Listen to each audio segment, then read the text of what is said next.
Hello students, আমি 2015 video question পেপাৰৰ যিবিলাক শ্বৰ্ট কুৱেশ্যন আহিছিল 1 মাৰ্কৰ কুৱেশ্যন সেইকেইটা সলভ কৰিব ওলাইছোঁ। চাবা কুৱেশ্যন নম্বৰ 1 কি কৈছে, answer the following questions. Number 1টো চাবা। নম্বৰ 1 কুৱেশ্যনটো কি কৈছে, if A is given 0 1 0 A is 0 1 and 3, that means number of elements in A is equal to 3. ঠিক আছে, what is the number of relations on A? A কিমানটা সম্বন্ধ হ'ব?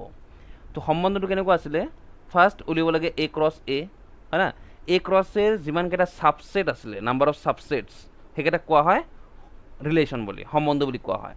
A ক্ৰছ এৰ উপসংহতি কিমানটা আছে, সেই প্ৰত্যেকটোকে কোৱা হয় একোটা সম্বন্ধ। সো আমি প্ৰথমতে চাম যে A cross A number of elements কিমান হয়, হয় না। নাম্বাৰ অফ এলিমেণ্টছ কিমান হ'ব, 3 into 3, ডেট মিনছ 9। তো number of elements in A cross A equal to 9। এতিয়া আমি কি ক'ম যে number of subsets, therefore number of subsets of A cross A, A cross এৰ মুঠ উপসংহতিৰ সংখ্যা হ'ব, এইটো ফৰ্মুলা পাইছা না, 512।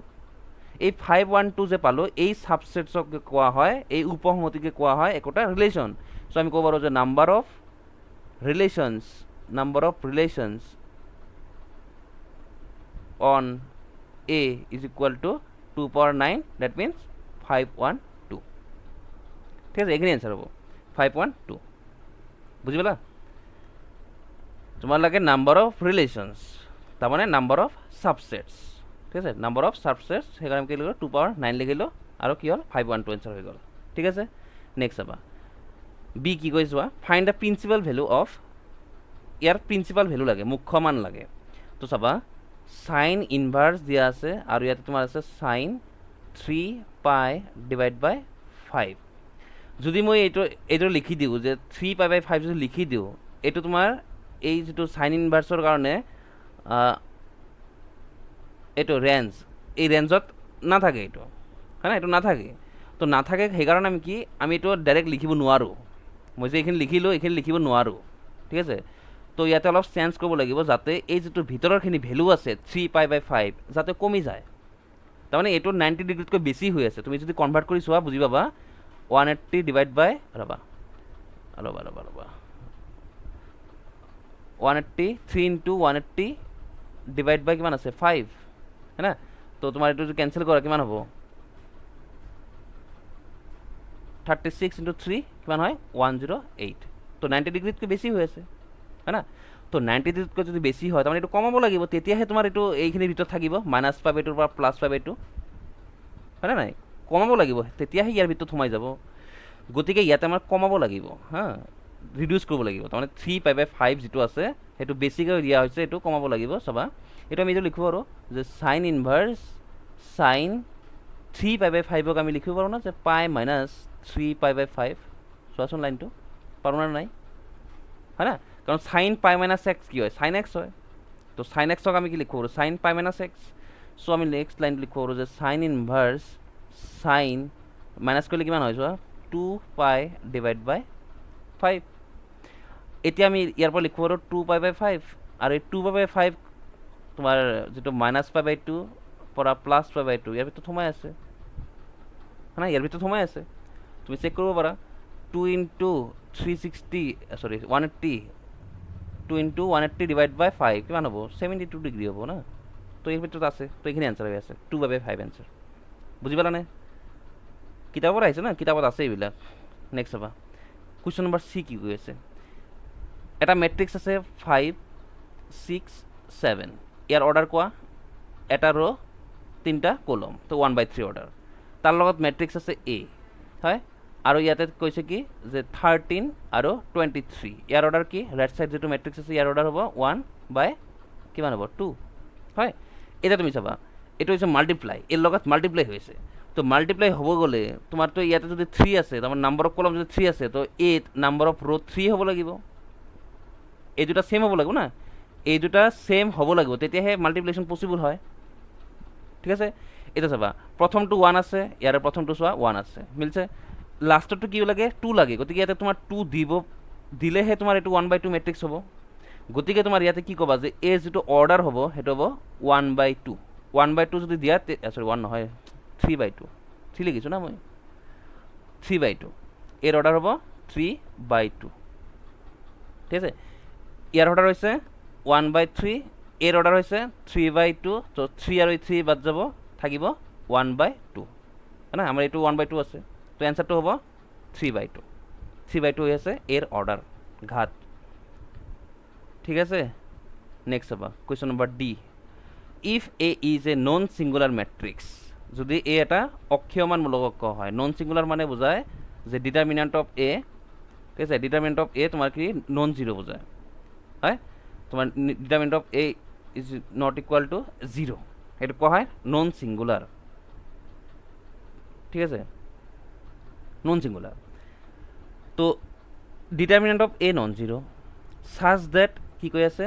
এ square plus A minus identity matrix equal to zero ইয়াতে কৈ আছে এ ইনভার্সটো কি হ'ব হয় না তো চাবা যেতিয়া তোমাক এইখিনি কৈ দিব যে determinant of A non zero তার মানে তুমি ইয়ার পৰা ক'ব পাৰিবা যে এ ইনভাৰ্স এক্সিস্ট এ ইনভাৰ্স আছে ক'ব আমি তাৰ পৰা হ্যাঁ যদি তোমাৰ ডিটাৰমিনেন্ট অফ এ নন জিৰো হয় তুমি তাৰে পৰা ক'ব পাৰিবা যে এ ইনভার্সটো এক্সিস্ট হয় সো এ ইনভার্স যদি এক্সিস্ট হয় আমি এই ইয়াতে দো সাইডত বোথ সাইডত এ ইনভার্স যদি মাল্টিপ্লাই কৰি দিব পাৰিম কারণ আমার হাতত এ ইনভার্সটো আছে এক্সিস্ট হয় যে না এক্সিস্ট মানে এটাই বুঝায় তুমি এটা মাল্টিপ্লাই করে দিব পাৰিবা তো মাল্টিপ্লাই কৰিলে চাবা এ ইনভাৰ্সৰ লগত এ স্কোয়াৰ মাল্টিপ্লাই হ'ব না তো এইটো আমি এইটো লিখিব পাৰোঁ না এ ইনভাৰ্স ইনটু এ হয় প্লাস এ ইনভাৰ্স ইনটু এ আৰু এইটো হ'ব A inverse into I is equal to zero zero matrix right side so আমি এখানে ক'ব পাৰোঁ যে আইডেন্টিটি মেট্ৰিক্স ইনটু এ হয় না এখানে আইডেন্টিটি মেট্ৰিক্স হয় প্লাস এ ইনভাৰ্স ইনটু এ এইটো আইডেন্টিটি আৰু এ ইনভাৰ্সৰ লগত আইডেন্টিটি মাল্টিপ্লাই হ'লে সেইটো এ ইনভাৰ্সে হয় সো ইয়াৰ পৰা আমি ক'ব পাৰোঁ যে এ ইনভাৰ্স তাৰমানে আমি এইটো ৰাইট সাইডত লৈ আছোঁ হা এ ইনভার্সক তো আমি পাম আই into a date means a plus identity matrix এইখিনি এনসার এ ইনভাৰ্সৰ ভ্যালুটো হ'ল এ প্লাস আইডেন্টিটি মেট্ৰিক্স এ ইনভাৰ্সৰ ভ্যালুটো হৈ আছে এ প্লাস আই এইখিনি এনসাৰ হৈ আছে বুজি পালা দিয়া নেক্সট হোৱা কুৱেশ্যন ই কি কৈ আছে কুৱেশ্যন ইটো what is the co-factor of 7 in the determinant co-factors of 7 টো ক'ত সোমাই আছে চোৱা সহ উৎপাদক বুলি বুজিছে এই 7 টো ইয়াতে সোমাই আছে এই 7 ৰ কাৰণে co-factor লাগে তো co-factor ফৰ্মুলাটো আছিলে তোমালোকে জানা এইটো যে এইটো লিখিব লাগে -1 পাৱাৰ i প্লাস j হয় না ইনটু mi j মানে এইটো কি বুজায় মাইনৰ বুজায় ন মাইনৰ co-factor পাইছিলা তো এইটো বুজায় সো -1 পাওয়ার আমার কি লাগে 7 না 7 এর পজিশনটো কোয়া তুমি 7 এর পজিশন কি এ 2 3 পজিশন সেকেন্ড রোত আছে থার্ড কলমত সোমাই আছে সো আমি কব পাৰো যে 2 + 3 দ্যাট মিন্স মাইনাস হ'ব এটো আৰু এম আই জে মানে কি বুজায় য'ত 7 টো সোমাই আছে হেইটো থকাকৈ ৰো আৰু কলম বাদ দিয়া এই দুটা বাদ দিলে তোমাৰ কি থাকি গ'ল এফএন থাকি গ'ল 4 5 আৰু ইয়াত থাকি গ'ল 13 15 তো ইয়াৰ ডিটারমিনেন্ট 4 5 13 15 ভ্যালু উলাই দিয়া মাইনাস থাকিব 60 আর এটা তোমার হয়ে আছে রবা এটা হয়ে আছে তোমার 60 হল মাইনাস সো আমি পাম +5 হ্যাঁ -5 হয়ে আছে +5 হয়ে হ্যাঁ ঠিক আছে +5 এখানে হয়ে আছে 7 এর কারণে কোভেক্টর হ্যাঁ আর তোমালোকে একটু জানাই যে এই সাইডের কারণে নিগেটিভ দিব লাগে এক্সট্রা করে নিগেটিভ দিব লাগে এই সাইডের কারণে এগুলো শিকিছা তোমালোকে যেতিয়া তুমি 7 এর কারণে কোফ্যাক্টর উলিয়াবা তো তেতিয়া কি কৰিব লাগে 7 এৰ কাৰণে কেবল মাইনৰ উলিয়াব লাগে তাৰ মানে এই দুটাৰ বাদ দিব লাগে বাদ দি বাকি তোমাৰ ক্যালকুলেশন কৰিব লাগে যে 4 × 15 60 মাইনাস 65 হৈ আছে -5 কিন্তু পজিশন ক'ত আছে এটোত আছে সেইকাৰণে আৰু এটা মাইনাস দিব লাগে তেতিয়া +5 পাই যাও ঠিক আছে মই এইখিনি মেথডটো দেখাই দিলো হ্যাঁ এটা শর্টকাট আমি উলিয়াব পাৰো এটা আমি মেথডটো দেখাই দিলো হ'ব নেক্সট চাবা যে নাম্বাৰটো কি কৈছে is the derivative of N even function even যে আমি যদি যুগ্ম ফলন এটা লওঁ আৰু তাক যদি আমি ডেৰিভেটিভ কৰোঁ তেতিয়া সেইটো কি যুগ্ম হ'ব নেকি সেইটো তোমাক কুৱেশ্যনটো সুধিছে য়েছ অৰ নো হয় না তো চাবা ইয়াতে কৈছে ইভেন ফাংচনৰ ডেৰিভেটিভ তো ইভেন ফাংচন কাক কয় যদি এটা function F such that F of minus x is equal two plus f x হয় তেতিয়া তাক কোৱা হয় ইভেন ফাংচন এটা হ'ল ডেফিনেশ্যন ইভেন ফাংচনৰ ঠিক আছে এতিয়া চাবা যদি মই দো সাইডত ডেৰিভেটিভ কৰোঁ উইথ ৰেসপেক্ট টু এক্স তেতিয়া কি হ'ব চাবা এফ ডেছ মাইনাছ এক্স হ'ব আকৌ মাইনাছ এক্সৰ ডেৰিভেটিভ ক'ব লাগিব না আকৌ ডেৰিভেটিভ ক'ব লাগিব মাইনাছ এক্সক চ' এইপিনে তোমাৰ ডেৰিভেটিভ কৰিলে এফ ডেছ এক্স এইটো ডাইৰেক্ট হৈ আছে এইটো তুমি কি ভাবিলা যে মাইনাছ এক্সক তুমি এক্স বুলি ভাবি লৈছা তো এফ ডেছ মাইনাছ এক্স কিন্তু এইটো মাইনাছ এক্স আছে কাৰণে চেইন ৰুল মতে আকৌ ডেৰিভেটিভ ক'ব লাগে শিকিছা এইবিলাক চ' নেক্সট লাইন লিখোঁ বাৰু যে F dash x F dash minus x might হ'ব minus one is equal to F dash x so' আমি লিখোঁ আৰু F dash minus x is equal to minus F dash x so' এইটো কি হ'ল তুমি চোৱাচোন ইয়াতে ভিতৰত এটা এইটো এফ ডেছ এটা ফাংচন হা এফ ডেছ এটা ফাংচন তুমি ভাবি লোৱা এইটো জি বুলি ভাবি লোৱা এফ ডেছক তুমি জি বুলি ভাবি লোৱা তেতিয়া এনেকুৱা হৈ আছে না চোৱাচোন এনেকুৱা হৈ আছে না দেখা তেনেকুৱা হৈছে না তো মাইনাছ ভিতৰত আছিলে মাইনাছটো তোমাৰ বাহিৰত ৰৈ থাকিল এইটো ইভেন নুবুজায় ইভেন হ'বলৈ গ'লে কি হয় মাইনাছ এক্স দিলে এইটো তোমাৰ প্লাছ এফ এক্স হ'ব লাগিব তেতিয়া সেই এফটো কোৱা হয় ইভেন তো ইয়াতে তোমাৰ জিটো ইভেন হয় নেকি ইয়াতে নহয়তো যিটো অ'ড হৈ আছে এইটো অ'ড ফাংচন বুলি কওঁ গতিকে আমি কি ক'ব পাৰোঁ যদি এফটো যদি ইভেন লওঁ আমাৰ এফ ডেছ যিটো আছে এফ ডেছ যিটো তাৰমানে জি এফ ডেছ যিটো আছে এইটো ইভেন নহয় হয় না নাই এইটো অ'ড হৈ আছে গতিকে এইটো আমাৰ নো এনচাৰ হ'ব এইখিনি প্ৰুফ দেখাই দিলোঁ মই হা এতিয়া তুমি চাবা ধৰি লোৱা তুমি এটা এক্সাম্পল দি ছাপ'জ কৰিব লাগে এটা এক্সাম্পল দি চাবা এটা এক্সাম্পল দি দেখাই দিওঁ যে কনচিডাৰ কৰিলোঁ যে F x equal to x cube চৰি এক্স স্কুৱাৰ ধৰি লওঁ আমাৰ ইভেন ফাংচনে কৈছে ধৰি লৈছোঁ মই এইটো এক্স স্কুৱাৰ মানে এইটো ইভেন ফাংচন হয় নাই হয়তো চেক কৰিব পাৰিবা তুমি এফ অফ মাইনাছ এক্স লোৱা minus x whole square that means plus x square that means plus f x তো ইভেন ফাংচন হৈ আছে এতিয়া তুমি যদি ডেৰিভেটিভ কৰা কি হ'ব এইটো টুৱাইছ এক্স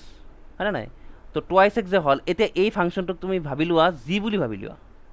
হা মানে সুবিধাৰ কাৰণে লিখিছোঁ আৰু যাতে মই অলপ নিজৰ আমি অলপ বুজি পাওঁ সেইকাৰণে লিখিছোঁ এফ ডেছ ফাংচনটো এতিয়া তুমি চোৱা জি অফ মাইনাছ এক্স যদি উলিয়াই লওঁ তেতিয়া কি হ'ব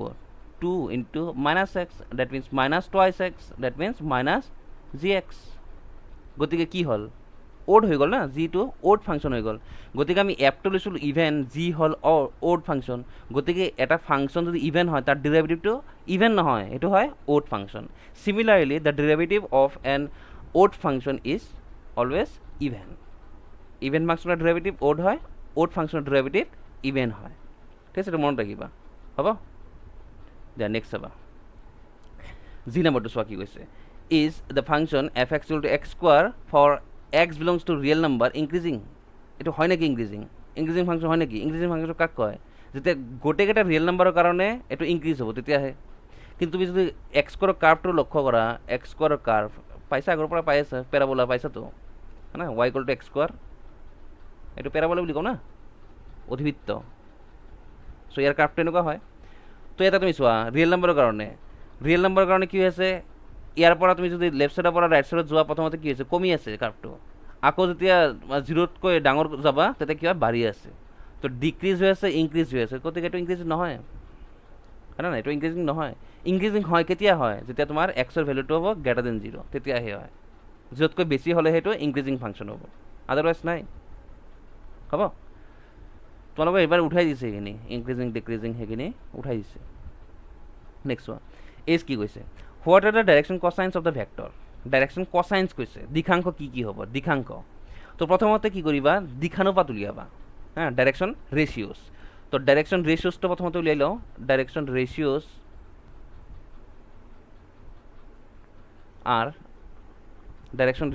আৰ কি ক'বা চাবা 1 আছে 2 আছে 3 আছে এই কোফিচিয়েণ্ট কেইটা কৈ আছোঁ এইকেইটা হ'ল দিশানুপাত গতিকে ডাইৰেকশ্যন কচাইন্স আৰ কি হ'ব ফৰ্মুলাটো এনেকুৱা আছিলে না 1 divide by square root of 1 square 2 square 3 square একেদৰে 2 divide by square root of 1 square 2 square 3 square হয় একেদৰে 3 ডিভাইড বাই পাইছাতো এইবিলাক না 3 divide by square root of 1 square 2 square 3 square that means কি হ'ল 1 by square root of 14 2 divide by square root of 14 and 3 divide by square root of 14 এখানে answer হয়ে আছে এটা হল direction cosines of the vector A next হবা question আই সবা কি কৈছে if the distance of a plane from the origin be d and direction cosines of the normal to the plane through origin be lmn, what are the coordinates of the foot of the normal? বুঝিলা কোয়েশ্চনটো প্রশ্নটো এনেকুৱা কৈছে যে 3 dimension আছে এনেকুৱা 3 dimension আছে এটো তুমি x বুলি ভাবা এটো y বুলি ভাবি লোৱা এটো z বুলি ভাবি লোৱা হল তিনটা এক্সিস আছে কোয়েশ্চনটো কি কৈছো if the distance of a plane from the origin এই origin এটো হয় এটো অৰিজিনৰ পৰা এটা প্লেন লৈছো মই ইয়াতে মই এটা প্লেন লৈছো এই প্লেনৰ যেটো ডিসটেন্স হয় ইয়াতে তোমাৰ ডিসটেন্স আছে না এখানে ডিসটেন্সটো আছে d d is the distance of the plane from the origin বুঝিলা হল আৰু কি কৈছো and direction cosines of the normal এটা এই প্লেন যেটো মই ড্ৰ কৰিছো এই প্লেনটো এটো প্লেন এই প্লেনৰ কাৰণে এইটো হৈছে নৰমাল এখানে হৈছে এইটো হৈছে নৰমাল ঠিক আছে নৰমাল বুলি কও না তো এই নৰমাল ডালৰ তোমাৰ ডাইৰেকশন কোসাইন্স কৈ আছে lmn ডাইৰেকশন কোসাইন্স lmn বুলি কৈ আছে এই নৰমাল ডালৰ অভিলম্ব ডালৰ হা তেতিয়া আৰু কি কৈছে lmn ঠিক আছে and what are the coordinates of the foot of the normal এতিয়া তুমি চোৱা এই যেটো ফুট হৈ আছে না নৰমালৰ কাৰণে প্লেনত হৈ আছে না ফুটটো হৈ আছে না এই ফুটটো কি হ'ব কোঅর্ডিনেটসটো কি হ'ব তো ইয়াৰ কাৰণে তোমাৰ ডাইৰেক্ট এটা তোমাৰ ই আছিলে থিওৰি আছিলে আমি এটো পাও ডাইৰেক্ট থিওৰি আছিলে যদি থিওৰিটি পোৱা নাই মোৰ ভিডিও আছে তুমি চাবা হা ভেক্টৰ ক্যালকুলাস মই লেসনটো ভালকে দিয়া হৈছে তাতে তুমি চাব পাৰিবা কেনেকৈ হয় দেখাই দিছো তো তোমাৰ ডাইৰেক্ট থিওৰি আছে যে যদি এটা লাইনৰ ডিসটেন্সটো যদি d হয় আৰু সেই লাইনটোৰ যদি ডাইৰেকশন কোসাইন্স দিয়া থাকে lmn তেতিয়া তোমাৰ সেই লাস্ট যেটো এন্ড পয়েন্ট যেটো থাকিব সেই এন্ড পয়েন্টৰ কোঅৰ্ডিনেটস তুমি ক'ব পাৰিবা ld md nd হা তো অ্যানসারটো হ'ব ld m into d n into d এটা থিওরি আছে হিচাপত আহিছে নেক্সট ওয়ান যে কি কৈছে what are the equation of the planes parallel to the xz plane and at a distance a from it তো প্রশ্নটো এনেকুৱা কৈছে চাবা প্ৰশ্নটো কি কৈছে এটা তোমাৰ 3 ডাইমেনশনত কি কৈ আছে xz প্লেন চাবা ধৰি লও যে এটো হল x এক্সিস এটো হল z এক্সিস তো এই যেটো প্লেন হল এই প্লেনৰ নাম কি হ'ব এই প্লেনৰ নাম হ'ব xz প্লেন হয় xz প্লেন তো ইয়াতে কৈ আছে কি যে what are the equation of the plane parallel to xz plane তার মানে এই xz প্লেনৰ প্যাৰালাল তাৰ মানে ওপৰত হ'ব বা তলত হ'ব এই ধৰে প্যাৰালাল ওপৰত ধৰিলো যে ওপৰত এনেকৈ উঠিছে প্লেনটো ওপৰত উঠিছে হয় এট এ ডিসটেন্স কিমান উঠিছে ইয়াতে কিমান ডিসটেন্স উঠিছে a ডিসটেন্স হয় না তেতিয়া কৈছে এই যে ওপৰত যে মই প্লেনটো ড্ৰ কৰিলো এই প্লেনৰ ইকুয়েশনটো কি তো তুমি এটা ডায়াগ্ৰামৰ পৰাই ক'ব পাৰিবা সো xz প্লেনৰ ইকুয়েশনটো কি আমি পাও y = 0 ক্লাস 11 পৰা পাই আছে না y = 0 বুজায় এই প্লেনৰ ইকুয়েশন এটা ইয়াতে y = 0 কিয় হয় কাৰণ ইয়াতে সব প্ৰত্যেক পয়েন্টতে y কোঅৰ্ডিনেটসটো 0 হয় প্ৰত্যেক পয়েন্টতে y কোঅৰ্ডিনেট 0 এটা এই y কোঅৰ্ডিনেটটো ওপৰত লৈ আছো এটো y এক্সিস হয় ওপৰত লৈ আছো কিমান ইউনিট লৈ আছো a ইউনিট গতিকে এই যেটো প্লেন হল এটো ফিক্সড প্লেন হৈ গল না ফিক্সড এই ফিক্সড প্লেনত y এর ভ্যালু ইয়াতে কিমান হ'ব a হ'ব না এটা তোমাৰ যদি y = 0 হয় ইয়াতে কি হ'ব y এর ভ্যালু a হ'ব y এর ভ্যালু কৈ আছো এক্সাক্টৰ কথা কোৱা নাই সো এই যেটো প্লেন হ'ব এই প্লেনৰ ইকুয়েশন এই যেটো প্লেন হ'ব এই প্লেনৰ ইকুয়েশন কবা কি y = a এটো অ্যানসার হৈ আছে y = a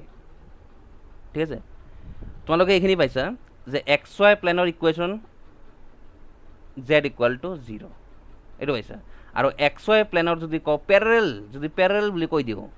তেতিয়া তুমি কি হ'ব লাগিব z = কনস্ট্যান্ট হ্যাঁ x এর কাৰণে কৈ আছো x এৰ কাৰণে কৈ আছো xy প্লেনৰ প্যারালাল প্লেন বুলি ক'লে z = কনস্ট্যান্ট ঠিক আছে ইয়াতে কনস্ট্যান্ট কিমান কৈ আছে a কৈ আছে সেই হিচাপত তোমাৰ y = a আহি আছে ঠিক আছে না তো এইখিনি আছিলে 2015 আহা তো 2015 16 17 18 19 লৈকে কৰা হৈছে না এতিয়া মই আৰু তিনটা আছে সেই তিনটা কৰি দিম তোমালোকে চাই থাকিবা এইখিনি হ'ব দিয়া থ্যাংক ইউ